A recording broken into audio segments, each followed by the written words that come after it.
بسم الله الرحمن الرحیم. بینندگان عزیز، سلام و احترامات خاص خودم را از پشت کوتل خارزار خدمت همه شما تقدیم میکنم. از یک طبیعت بسیار زیبا در یک روز بهاری، آخرین روز ماه حمل است. هوا نسبتا سرد و انتظار گرمای بودم بیشتر در این وقتا.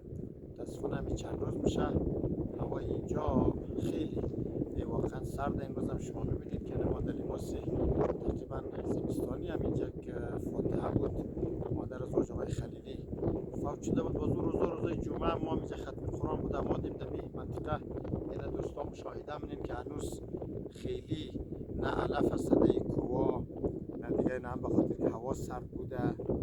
چرا رقم بالاخره خیلی و انتظاری که می داشتیم باید اینجا خیلی سرسبز باشه هنوز نیست. ما ببینید خیمه های کوچی ها اینجا دیده میشه، رمه هایش اینجا پخشه.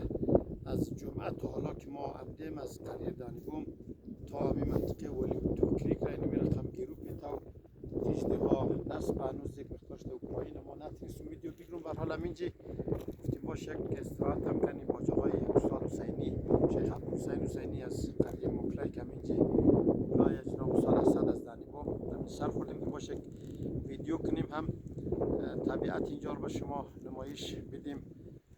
با اینکه فصل بهار آدم خیلی توقع داره که اینجا خیلی باید سرسبز و لذت بخش باشه، اما خود طبیعتش به هر حال دلچسبه، زیبای، خاطر انگیزه.